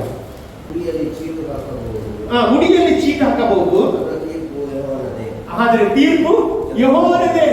ನೋಡಿ, ನೋಡಿ, ಹಳೆ ಒಡಂಬಡಿಕೆಯಲ್ಲೆಲ್ಲ ಚೀಟ್ ಹಾಕ್ತಿದ್ದಾರೆ. ನಾನಂತೇನೆ, ಪವಿತ್ರಾತ್ಮ ಬರುವ ಮೊದಲು ಇವರು ಚೀಟಿ ಹಾಕಿದ್ರು. ಪವಿತ್ರಾತ್ಮ ಬಂದ ಮೇಲೆ ಇವರು ಯಾರು ಸಹ ಚೀಟಿ ಯಾಕೆ ಯಾಕೆ ಪವಿತ್ರಾತ್ಮ ತಿಳಿಸ್ತಾನೆ, ಎಕ್ಸಾಕ್ಟ್ಲಿ ತಿಳಿಸ್ತಾನೆ. ಅಲ್ಲಿ ಪವಿತ್ರಾತ್ಮ ಏನ್ ನಡೀತದೆ ಅಂತ ಹೇಳ್ತಾರೆ. ಎಷ್ಟು ಜನ ನಂಬ್ತೀವಿ? ಪವಿತ್ರಾತ್ಮ ಹೇಳಿದ್ದು ನಡೀತದ? ಅಲ್ಲಿ ನಡೀತದ? ಅಲ್ಲೆಲ್ಲೂಯ್ಯ. ನಮಗೆ ಗೊತ್ತಿಲ್ಲ ಕೆಲವು ಸಂಗತಿಗಳು ಪವಿತ್ರಾತ್ಮನು ಕರೆಕ್ಟಾಗಿ ಅಂತ ಹಾಕ್ತಾನೆ. ನಮಗೆ ಆಶ್ಚರ್ಯ ಆಗ್ತದೆ, ಇದು ಪವಿತ್ರಾತ್ಮ ಹೇಗೆ ಮಾತನಾಡ್ತಾನೆ ಎಂಬುದಾಗಿ. ಅಲ್ಲೆಲ್ಲೂಯ್ಯ. Praise the Lord. ನಾನು ಹೇಳಿದ್ದೇನೆ ಮೊನ್ನೆ ಒಮ್ಮೆ ಸುನೀತಾ ಸಿಸ್ಟರ್ ಅಂತ ಅಲ್ಲಿ ಸಾಕ್ಷಿ ಹೇಳಿದ್ರು. ಅವರ ಮನೆಗೆ ನಾನು ಫಸ್ಟ್ ಟೈಮ್ ಹೋಗುದು, ಅವರಿಗೆ ಮಕ್ಕಳೇ ಇರಲಿಲ್ಲ. ಅಲ್ಲಿ ದೇವರ ಆತ್ಮನು ನನ್ನ ಹತ್ರ ಮಾತಾಡಿ, ಬರುವ ವರ್ಷ ಬರುವಾಗ ನಿನ್ನ ಕೈಯಲ್ಲಿ ದೇವರು ಮಗುವನ್ನು ಕೊಡ್ತಾರೆ. ನಾನು ಹೇಳಿ ಬಂದಿದ್ದೇನೆ, ನಾನು ಎನಿಸಿದ್ದೆ ದೇವರು ಹೇಳಿದಾರಲ್ಲ ಇದು ನಡೀತದ ಅಂತ ಒಂದು. ಅಂದ್ರೆ ನಾವು ಹೇಳುವಾಗ ನಮಗೆ ಆಶ್ಚರ್ಯ ಆಗ್ತದೆ. ಆದ್ರೆ ನೆಕ್ಸ್ಟ್ ಇಯರ್ ಅಲ್ಲಿ ಆ ಮಗುವಿನ ಕೈಗೆ ಮಗುವನ್ನು ಕೊಟ್ಟಿದ್ದಾರೆ. Praise the Lord. ಆಮೇಲೆ ಬರುವ ಅಕ್ಟೋಬರ್ 10ಕ್ಕೆ ಆ ಮಗುವಿನ first birthday. Hallelujah. Praise the Lord. ನಾನು ನಂಬ್ತೇನೆ ದೇವರು ಏನ್ ಹೇಳ್ತಾರೆ ಅಂತ ನಡೆಸ್ತಾನೆ. ಹೆಚ್ಚು ಜನ ಬಿಲೀವ್ ಮಾಡ್ತಾರೆ. ಪವಿತ್ರಾತ್ಮ ನಮ್ಮ ಮೇಲೆ ಬಂದು ಚೀಟಿ ಹಾಕುವ ಅಗತ್ಯ ಇಲ್ಲ. ಇವತ್ತು ಕೆಲವು ಚೀಟಿ ಹಾಕ್ತಾರೆ. ಏನ್ ಮಾಡ್ತಾರೆ ಗೊತ್ತಿಲ್ಲ, ಚೀಟಿ ಹಾಕುವಾಗ ಒಂದು ಸರ್ತಿ ನೀನು ಹೋಗು ಅಂತ ಬರ್ತದೆ. ಹೋಗ್ಲಿಕ್ಕೆ ಮನಸ್ಸಿಲ್ಲ, ಇನ್ನೊಂದ್ಸರ್ತಿ ಹಾಕೋದು, ಇನ್ನೊಂದ್ಸರ್ತಿ ಹೋಗ್ಬೇಡ ಅಂತ ಬರ್ತದೆ. ನಾನು ಹೇಳಿದ್ರೆ ಚೀಟಿ ಹಾಕ್ಬೇಡ್ರಿ, ದೇವರ ಆಲೋಚನೆಯ ಪ್ರಕಾರ ಹೋಗ್ಬೇಡಿ. ಚೀಟಿ ಸುಳ್ಳಾಗ್ತದೆ, ಆದ್ರೆ ಪವಿತ್ರ ಆತ್ಮನು ಎಂದಿಗೂ ಸುಳ್ಳು ನುಡಿಯುವುದಿಲ್ಲ. ಪವಿತ್ರ ಆತ್ಮ ಇದ್ದದ್ರೆ ಇದ್ದ ಹಾಗೆ ಪ್ರಕಟಪಡಿಸುವ ದೇವರು. ನಿಮ್ಮ ಜೀವಿತದಲ್ಲಿ ದೇವರು ಮಾಡಿದಾನೆ ಇಲ್ಲವಾ? ಅಲ್ಲಿ ಪವಿತ್ರ ಆತ್ಮನಿಗೆ ಮಾಡಿದಾನೆ ಇಲ್ಲವಾ? ಅನೇಕ ವಿಷಯ ಪವಿತ್ರ ಆತ್ಮ ರೈಟ್ ಆಗಿ ತೀರ್ಮಾನ ಮಾಡ್ತಾರೆ. ಎಷ್ಟು ಜನ ಈ ಒಂದು ಆತ್ಮನಿಗೋಸ್ಕರ ಆಸೆ ಪಡ್ತಾ ಇದ್ದಾರೆ. ನನ್ನ ಜೀವಿತದಲ್ಲಿ ಏನು ನಡೆಯುತ್ತದೆ ಅದರ ಬಗ್ಗೆ ದೇವರ ಆತ್ಮನಿಗೆ ಕಂಪ್ಲೀಟ್ ಆಗಿ ಬಂದುಂಟು. ಆ ಪವಿತ್ರ ಆತ್ಮನನ್ನು ನಮಗೆ ದಾನವಾಗಿ ದೇವರು ಕೊಟ್ಟಿದ್ದಾರೆ. ನಾವೇ ಟೆಸ್ಟ್ ಮಾಡಿ ಪವಿತ್ರ ಆತ್ಮ ನಮ್ಮ ಒಳಗಿದ್ದಾನೆ ಎಂಬುದಾಗಿ. ಪವಿತ್ರ ಆತ್ಮ ನಮ್ಮಲ್ಲಿರುವಾಗ ನಮಗೆ ಬಲ, ನಮಗೆ ವಿಶೇಷವಾದ ಬಲ. ಮೌಲ ಹೇಳ್ತಾರೆ, ನನ್ನನ್ನು ಬಲಪಡಿಸುವ ಆತನಲ್ಲಿದ್ದುಕೊಂಡು ಎಲ್ಲ ಮಾಡಲಿಕ್ಕೆ ನಾನು ಏನಾಗಿದ್ದೇನೆ, ಶಕ್ತನಾಗಿದ್ದೇನೆ. ಪವಿತ್ರಾತ್ಮನ ಬಲ ಬೇಕು. ಭೂತ ಅಂತ ಹೇಳಿದ್ರೆ ಭಯಪಟ್ಟು ಓಡ್ತಿದ್ದೆ. ಸೈತಾನ್ ಆಗಿ ನಾವು ಭಯಪಡ್ಬೇಕಂತ ಏನ್ ಮಾಡ್ತಾನೆ, ಅವನು ನಮ್ಮನ್ನು ಹೆದರಿಸ್ತಾನೆ. ನಮ್ಮನ್ನು ಬಲಪಡಿಸುವ ದೇವರಿದ್ದಾನೆ, ನಮ್ಮನ್ನು ನಡೆಸುವ ದೇವರಿದ್ದಾನೆ, ನಮ್ಮನ್ನು ತಲೆ ಎತ್ತುವಂತೆ ಮಾಡುವ ದೇವರಿದ್ದಾನೆ. ಇಲ್ಲಿ ನೋಡಿ, ಒಬ್ಬ ಯಾರನ್ನು ಸಿಲೆಕ್ಟ್ ಮಾಡ್ತಾರೆ, ಒಬ್ಬ ಅಪೊಸ್ತಲನನ್ನು ದೇವರು ಅವರು ಸಿಲೆಕ್ಟ್ ಮಾಡ್ತಾರೆ. ಆ ಚೀಟಿ ಯಾರಿಗೆ ಬರ್ತದೆ? ಮತ್ತಿಯರಿಗೆ ಬರ್ತದೆ. ಹಾಗಾದ್ರೆ 12ನೇ ಅಪೊಸ್ತಲ ಯಾರು? ಮತ್ತಿಯರು. ಹೀಗೆ ಅವರು ಏನ್ ಮಾಡ್ತಾರೆ ಅಂತ ಹೇಳಿದ್ರೆ, ಅವರು ಆ ಪವಿತ್ರ ಆತ್ಮನಿಗೋಸ್ಕರ ಒಟ್ಟಾಗಿ ಕಾಯಲಿಕ್ಕೆ ಶುರು ಮಾಡಿದ್ರು. 2ನೇ ಅಧ್ಯಾಯದಲ್ಲಿ ಕಾಯುವಾಗ ಅಲ್ಲಿ ಬೈಬಲ್ ಹೇಳ್ತದೆ, 2ನೇ ಅಧ್ಯಾಯ 1ನೇ ವಾಕ್ಯದಲ್ಲಿ ನಾವು ನೋಡ್ತೇವೆ, ಪಂಚಶತಮ ದಿನದ ಹಬ್ಬವು ಬಂದಿರಲಾಗಿ ಅಂತ. ಯಾವ ಹಬ್ಬ? ಪಂಚಶತಮ ಹಬ್ಬ ಬಂದಿರಲಾಗಿ. ಈ ಪಂಚಶತಮ ಹಬ್ಬ ಅಂತ ಹೇಳಿ ಗೊತ್ತಿದ್ದ, ಪ್ರಥಮ ಫಲದ ಸಿವುಡುಗಳ ಹಬ್ಬ ಅಂತ.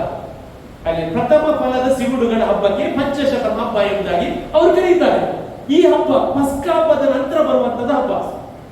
ಪಸ್ಕ ಹಬ್ಬದ ನಂತರ ಬರುವಂತ ಹಬ್ಬ. ನೀವು ನೋಡಿ, ಯಾಜಕಕಾಂಡ ಪುಸ್ತಕ ಓದುದಾದ್ರೆ 23ನೇ ಅಧ್ಯಾಯ 15ನೇ ವಾಕ್ಯ ಓದಿ. ಸಬ್ಬತ್ ದಿನದ 23ನೇ ಅಧ್ಯಾಯ, ಯಾಜಕಕಾಂಡ 23ನೇ ಅಧ್ಯಾಯ 15ನೇ ವಾಕ್ಯ ನೋಡಿ. ಸಬ್ಬತ್ ದಿನದ ಮಾರನೇ ದಿನ ಮೊದಲುಗೊಂಡಂದರೆ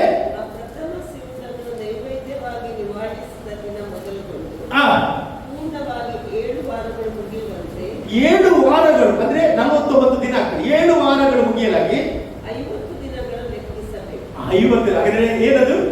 ಅಲ್ಲಿ ಪಂಚಶತಮ ಹಬ್ಬ, ಯಹೂದ್ಯರು ಆಚರಿಸುವ ಒಂದು ಹಬ್ಬ, ಪಂಚಶತಮ ಹಬ್ಬ.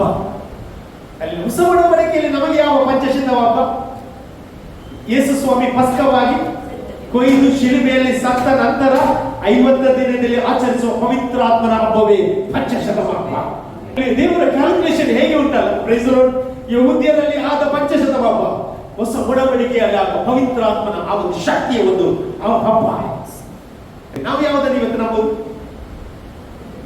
ಇವತ್ತು ಆಚರಿಸ್ತೇವೆ? ಪವಿತ್ರಾತ್ಮನ 50ನೇ ದಿವಸದಲ್ಲಿ ಗಳಿಸ್ತೇನೆ ಅಂತ ಹೇಳಿದ ಆ ಪಂಚಶತಮ ಹಬ್ಬವನ್ನು ನಾವು ಏನ್ ಮಾಡ್ತೇವೆ? ಸೆಲೆಬ್ರೇಟ್ ಮಾಡ್ತೇವೆ. ಯಾಕೆ ಅಂತ ಹೇಳಿದ್ರೆ, ಆತನ ಭೂಮಿಗೆ ಬಂದ ದಿನ, ಅಲ್ಲಿ ಸಭೆ ಉಗಮವಾದ ದಿನ. ಅಲ್ಲಿ ಸಭೆ ಸ್ಟಾರ್ಟ್ ಆದದ್ದು ಯಾವಾಗ? ಪವಿತ್ರಾತ್ಮನು ಭೂಮಿಯ ಮೇಲೆ ಪಂಚಶತಮ ಹಬ್ಬದಂದು ಫಸ್ಟ್ ಸಭೆ ಪ್ರಾರಂಭವಾಯಿತು. ಅಷ್ಟು ತನಕ ಏನ್ ಮಾಡಿದ್ರು? ಕಟ್ಟಡವಾಗಿತ್ತು. ಆದ್ರೆ ಪವಿತ್ರಾತ್ಮನು ಒಬ್ಬೊಬ್ಬರ ಒಳಗೆ ಬಂದು ಪ್ರವೇಶ ಮಾಡುವಾಗ ಅವನು ಧೈರ್ಯವಾಗಿ ಸುವಾರ್ತೆ ಸಾರಲಿಕ್ಕೆ ಸ್ಟಾರ್ಟ್ ಮಾಡಿದ. ಎಲ್ಲಿ ವಾಕ್ಯ ಹೇಳ್ತದೆ ನೋಡಿ, ಪಂಚಶತಮ ದಿನದ ಹಬ್ಬವು ಬಂದಿರಲಾಗಿ ಅವರೆಲ್ಲರೂ ಏಕ ಮನಸ್ಸಿನಿಂದ ಒಂದೇ ಸ್ಥಳದಲ್ಲಿ ಕೂಡಿದ್ದರು. ಅಂದ್ರೆ ಇವರು ಏನ್ ಮಾಡಿದ್ರು? ಯೆರೂಸಲೇಮಿನಲ್ಲೇ ಕೂತ್ಕೊಂಡಿದ್ರು. ಯಾಕೆ? ದೇವರು ವಾಗ್ದಾನ ಮಾಡಿದ ಪವಿತ್ರ ಆತ್ಮನನ್ನು ಹೊಂದಿಕೊಳ್ಳಿಕ್ಕೆ ಅಲ್ಲೇ ಕೂತ್ಕೊಂಡಿದ್ರು. ನೋಡಿ, ಅಪೊಸ್ತಲರಲ್ಲಿ ನಾವು ನೋಡ್ತೇವೆ ಎಲ್ಲ ಯಹೂದಿಗಳು, ಆದ್ರೆ ಲೂಕ ಮಾತ್ರ ಯಹೂದಿ ಅಲ್ಲ. ಅಲ್ಲೆಲ್ಲೂಯ್ಯ. ಲೂಕ ಮಾತ್ರ ಅನ್ಯನಾಗಿದ್ದ.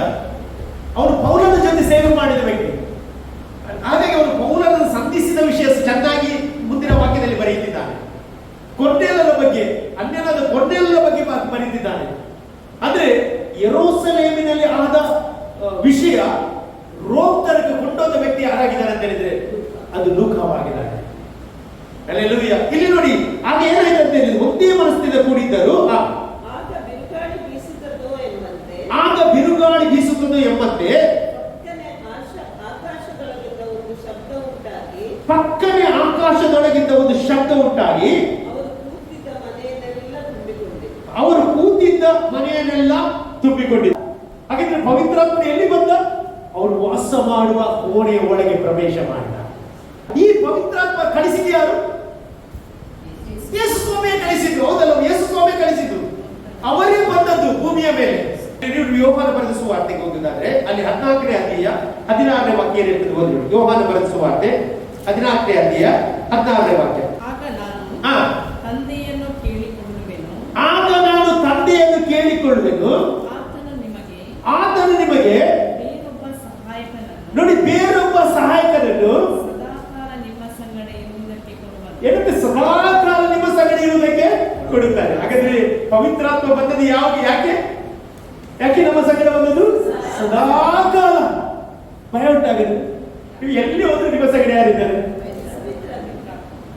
ಮತ್ತೆ ಎದುರಿಸ್ತಾರೆ. ಹೆದರ್ಲಿಕ್ಕೆ ಅಲ್ಲ ದೇವರಿಂದ ಕಾದದ್ದು, ನೀನನ್ನು ಎದುರಿಸಲಿಕ್ಕೆ ದೇವರು ಕಾದದ್ದು. ನೀನು ಸೈತಾನನನ್ನು ಎದುರಿಸುವವ, ಸೈತಾನನ ಮೇಲೆ ಜಯವನ್ನು ಕಾಣುವವ. ಅಲ್ಲೆಲ್ಲೂಯ್ಯ. ನಿನ್ನ ಒಳಗಿರುವ ಆತ್ಮ ಅದು ಏಡಿ ಆತ್ಮ ಅಲ್ಲ, ಅದು ಬಲದ ಪರಾಕ್ರಮದ ಶಿಕ್ಷಣದ ಆತ್ಮ ಎಂದಾಗ ಮರೆಯಬೇಡ.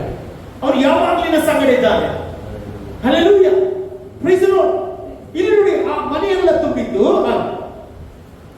ಅದಲ್ಲದೆ ಉರಿಯಂತಿದ್ದ ನಾಲಿಗೆಗಳು ವಿಂಗಡಿಸಿಕೊಳ್ಳುವ ಹಾಗೆ ಅವರಿಗೆ ಕಾಣಿಸಿ ಅವರಲ್ಲಿ ಒಬ್ಬೊಬ್ಬರ ಮೇಲೆ ಒಂದೊಂದಾಗಿ ಕೂತ್ಕೊಂಡರು. ಏನಂತೆ? ಒಬ್ಬೊಬ್ಬರ ಮೇಲೆ ಒಂದೊಂದಾಗಿ ಬಂದು ಕೂತ್ಕೊಂಡಿದ್ದಂತೆ. ಯಾವುದು?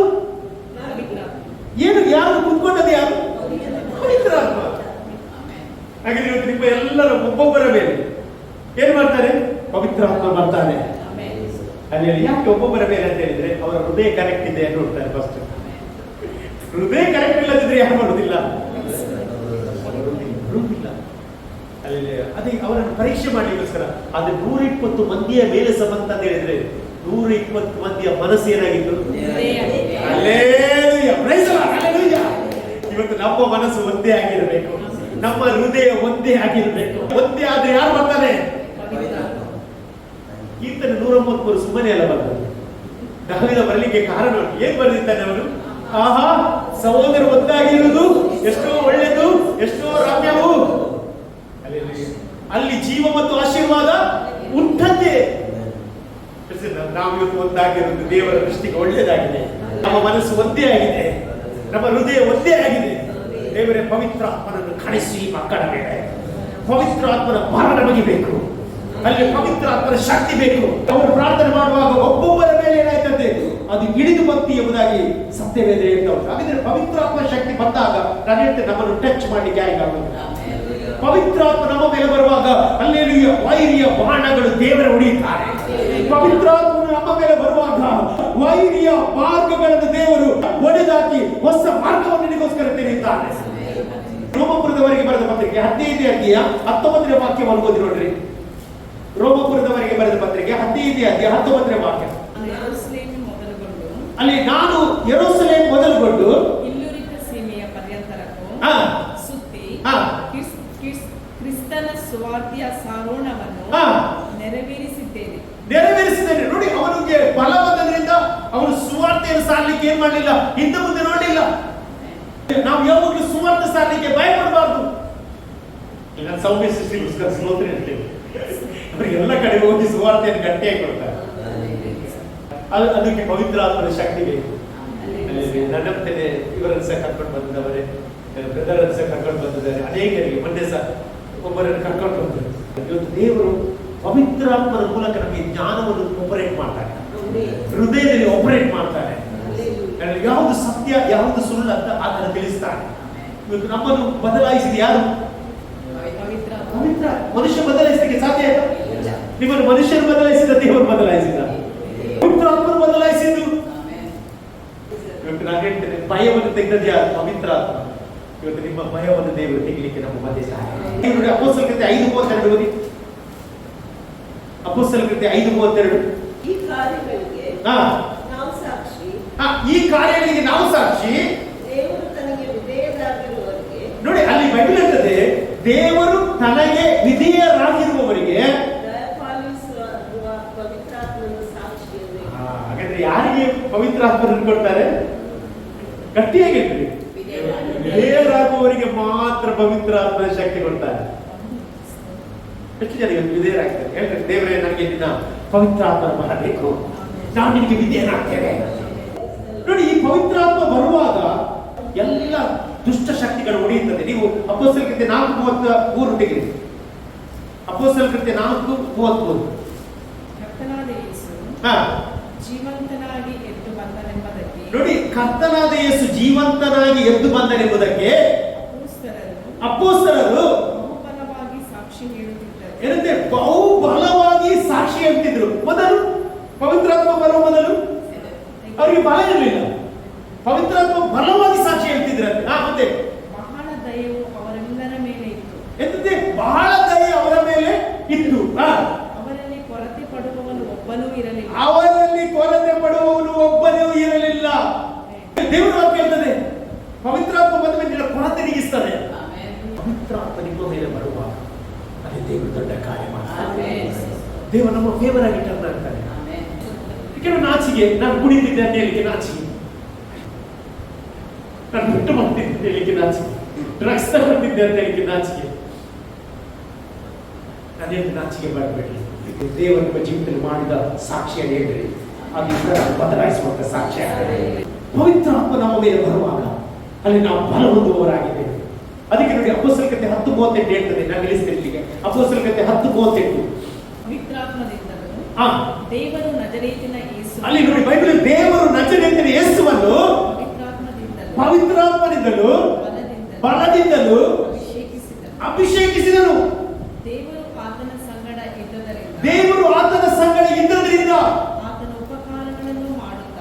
ಉಪಕಾರಗಳನ್ನು ಮಾಡುತ್ತಾ ಸೈತಾನನಿಂದ ಬಾಧಿಸಲ್ಪಡುತ್ತಿರುವವರೆಲ್ಲರನ್ನು, ನೋಡಿ, ಸೈತಾನನಿಂದ ಬಾಧಿಸಲ್ಪಡುತ್ತಿರುವವರೆಲ್ಲರನ್ನು ಗುಣ ಮಾಡುತ್ತಾ ಸಂಚರಿಸಿದನು. ಇದೆಲ್ಲ ನಿಮಗೆ ಗೊತ್ತಾಗಿರುವುದಷ್ಟೇ. ಆತನ ಯೆಹೂದ್ಯರ ಸೀಮೆಯಲ್ಲಿ ಯೆರೂಸಲೇಮಿನಲ್ಲಿ ಮಾಡಿದ ಎಲ್ಲಾ ಕಾರ್ಯಗಳಿಗೆ ನಾವು ಸಾಕ್ಷಿಗಳಾಗಿದ್ದೇವೆ. ಅಲ್ಲಿ ಅವರು ಸಾಕ್ಷಿ ಹೇಳಿದ್ರಂತೆ. ದೇವರು ಏನು ಮಾಡಿದ ಅಂತ ಹೇಳ್ತಾರೆ, ಸಾಕ್ಷಿ ಹೇಳ್ತಾರೆ. ಅವರು ಟೆಸ್ಟಿಮನಿ ಕೊಡ್ತಾ ಇದ್ದಾರೆ. ನಮಗೆ ಟೆಸ್ಟಿಮನಿ ಕೊಡ್ಲಿಕ್ಕೆ ನಾನು ಹೇಳ್ತೇನೆ, ಮಿಸ್ ಮಾಡಬೇಡಿ. ನೀವು ಒಂದು ವಿಷಯ, ನಾನು ಸಾಕ್ಷಿ ಹೇಳ್ತೇನೆ ಅಂತ ಹೇಳಿದ್ರೆ ಖಂಡಿತ ದೇವರ ಮಂದಿ ಸಾಕ್ಷಿ ಎಬ್ಬಿಸ್ತಾರೆ. ಇವತ್ತು ಇಲ್ಲಿ ನೋಡಿ, ಇವರು ಆ ಬಲಕ್ಕೋಸ್ಕರ ಕಾಯ್ತಾ ಕೂತ್ಕೊಂಡಿದ್ರಂತೆ. ಅಪೊಸ್ತಲರ ಕೃತ್ಯ 2ನೇ ಅಧ್ಯಾಯದಲ್ಲಿ. ಆಗ ಅವರ ಮೇಲೆ ಒಂದೊಂದಾಗಿ ಪವಿತ್ರ ಆತ್ಮ ಬಂತು. 4ನೇ ವಾಕ್ಯ. ಆತ್ಮ ತಮಗೆ ನುಡಿಯುವ ಶಕ್ತಿಯನ್ನು ಕೊಡುವ ಪ್ರಕಾರ ಬೇರೆ ಬೇರೆ ಭಾಷೆಗಳಿಂದ ಮಾತಾಡಲಿಕ್ಕೆ ಪ್ರಾರಂಭಿಸಿದರು. ಏನಂತೆ? ಬೇರೆ ಬೇರೆ ಭಾಷೆಗಳಿಂದ ಮಾತನಾಡಲಿಕ್ಕೆ ಪ್ರಾರಂಭಿಸಿದರು. ದೇವರು ನೋಡಿ ಅಲ್ಲಿ ಏನ್ ಮಾಡಿದ ಅಂತ ಹೇಳಿದ್ರೆ, ಅವರಿಗೆ ಬೇರೆ ಬೇರೆ ಭಾಷೆಗಳನ್ನು ಮಾತನಾಡುವ ಆತ್ಮವನ್ನು ಕೊಟ್ಟ. ಅಲ್ಲಿ ಬಾಬೆಲ್ ಗೋಪುರ ಕಟ್ಟುವಾಗ ಅವರದ್ದು ಒಂದೇ ಭಾಷೆ. ಬಾಬೆಲ್ ಗೋಪುರ ಕಟ್ಟುವಾಗ ಏನಾಗಿತ್ತು? ಅವರದ್ದು ಒಂದೇ ಭಾಷೆ ಆಗಿತ್ತು ಎಲ್ಲರದ್ದು. ಆಗ ಭಾಷೆ ಚೇಂಜ್ ಇರಲಿಲ್ಲ, ಒಂದೇ ಭಾಷೆ, ಇಬ್ರಿಯ ಭಾಷೆ. ಇವ್ರು ಏನ್ ಮಾಡಿದ್ರು ಅಂತ ಹೇಳಿದ್ರೆ, ಒಂದು ದೊಡ್ಡ ಏನ್ ಮಾಡಿದ್ರು, ಗೋಪುರವನ್ನು ಕಟ್ಟಿದ್ರಂತೆ. ಆಗ ದೇವರು ಹಿಡಿದು ಬಂದು ನೋಡ್ತಾರೆ, ಇವರು ಕಟ್ಟುದನ್ನು ನೋಡಿ ಇವರು ಸ್ವಲ್ಪ ಸಮಯದಲ್ಲಿ ಏನ್ ಮಾಡ್ತಾರೆ, ಆಕರ್ಷಕ್ಕೆ ಏರಿ ಬರ್ತಾರೆ ಅಂತ ಗೊತ್ತಾಗಿ ಆಗ ದೇವರು ಏನ್ ಮಾಡಿದ, ಅವರ ಭಾಷೆ ಏನ್ ಮಾಡಿದ, ತಾಳ್ಮೆ ಮಾಡಿದ. ತಾಳ್ಮೆ ಮಾಡಿದ ಕೂಡಲೇ ದೇವರಿಗೆ ಗೊತ್ತಾಯ್ತು ಇವರು ನನ್ನ ಸಿಂಹಾಸನಕ್ಕೆ ಮುಟ್ಲಿಕ್ಕೆ ಬರ್ತಾರೆ ಅಂತ ಗೊತ್ತಾಗಿ ಭಾಷೆಯನ್ನು ತಾಳ್ಮಾನ ಮಾಡಿಬಿಟ್ಟ. ಹೇಗೆ ತಾಳ್ಮೆ ಮಾಡಿದ ಅಂತ ಹೇಳಿದ್ರೆ, ಮೇಸ್ತ್ರಿ ಹೇಳ್ತಾನೆ ಇಟ್ಟಿಗೆ ತಾಳ್ಮೆ ಹೋಗಿ ನಮ್ಮ ಕತ್ತಿ ತರ್ತಾನೆ, ಅವರಿಗೆ ಭಾಷೆ ಅರ್ಥ ಆಗ್ತಿಲ್ಲ. ಆಮೇಲೆ ಸಿಮೆಂಟ್ ಅಂತ ಹೇಳಿದ್ರೆ ಮಣ್ಣು ತರ್ತಿತ್ತು. ಆಗ ಒಂದು ಜಗಳ ಮಾಡ್ಲಿಕ್ಕೆ ಶುರು ಮಾಡಿದ್ರು, ಒಬ್ಬೊಬ್ಬರು ಪೆಟ್ಟು ಸ್ಟಾರ್ಟ್ ಆಯ್ತು.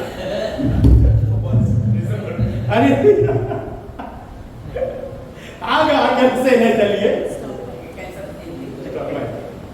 ಅಲ್ಲಿ ದೇವರ ಭಾಷೆ ತಾಳ್ಮೆ ಮಾಡಿದ್ರು. ಆದ್ರೆ ಹೊಸ ಒಡಂಬಡಿಕೆಯಲ್ಲಿ ಅಲ್ಲಿ ಅವರಿಗೆ ಭಾಷೆಗಳನ್ನು ಅಲ್ಲಿ ತಿರುಗಿ ಅನ್ಯ ಭಾಷೆ ಮಾಡುವ ಗಿಫ್ಟನ್ನು ಒಬ್ಬೊಬ್ಬರಿಗೆ ದಯಪಾಲಿಸ್ತಾ ಇದ್ದಾರೆ. ಅಲ್ಲಿ ಯಾಕೆ ಅಂತ ಹೇಳಿದ್ರೆ ದೇವರ ಬಲವನ್ನು ಹೊಂದಿಕೊಳ್ಳಿಕ್ಕೆ, ದೇವರ ನಾಮವನ್ನು ಮಹಿಮೆ ಪಡಿಸಲಿಕ್ಕೆ. ಇವತ್ತು ಎಷ್ಟು ಜನ ನಂಬ್ತೀರಿ? ಇವತ್ತು ನಿನಗೆ ಬೇಡ ಅದೇ ಅಭಿಷೇಕ ದೇವರು ಇವತ್ತು ಕೊಡ್ಲಿಕ್ಕೆ ಹೋಗ್ತಾ ಇದ್ದಾನೆ. ನಾವೆಲ್ಲ ದೇವರ ಸಮ್ಮುಖದಲ್ಲಿ ಎದುರಿಲ್ವಾ? ನಾನು ನಂಬ್ತೇನೆ ಇವತ್ತು ದೇವರ ಬಲ ನಿಮಗೆ ಬೇಕು, ಪವಿತ್ರಾತ್ಮನ ಬಲ ನಿಮಗೆ ಬೇಕು. ಯೇಸು ಸ್ವಾಮಿ ಹೇಳ್ತಿದ್ದಾನೆ, ನಿಮ್ಮ ಮೇಲೆ ಪವಿತ್ರಾತ್ಮನ ಬರಲು ನೀವು ಬಲ ಹೊಂದುವಿರಿ ಎಂಬುದಾಗಿ. ಇವತ್ತು ಎಷ್ಟು ಜನ ನಂಬ್ತೀರಿ? ಆ ಬಲ ನಿನಗೆ ಬೇಕು. ಕರ್ತನೆ ಒಂದು ನಿನಗೆ ಕೊಡ್ಲಿಕ್ಕೆ ಹೋಗ್ತಾ ಇದ್ದಾನೆ. ಕಡೆ ಕಾಲದಲ್ಲಿ ನಾನು ಎಲ್ಲರ ಮೇಲೆ ನನ್ನ ಆತ್ಮನನ್ನು ಸುರಿಸುತ್ತೇನೆ ಎಂಬುದಾಗಿ ಹೇಳಿದ ದೇವರು ನಮ್ಮ ಮಧ್ಯದಲ್ಲಿ ಆತನಿದ್ದಾನೆ. ಅಂತ್ಯಕಾಲದ ಅಭಿಷೇಕ ಸಕಲ ಜನರ ಮೇಲೆ ಉಜ್ಜೀವನ ಸಮಯವಿದು, ನಿನ್ನ ಆತ್ಮದಿಂದ ತುಂಬಿಸಂತ ಅಂತ್ಯಕಾಲದ ಅಭಿಷೇಕ. ಎಲ್ಲರೂ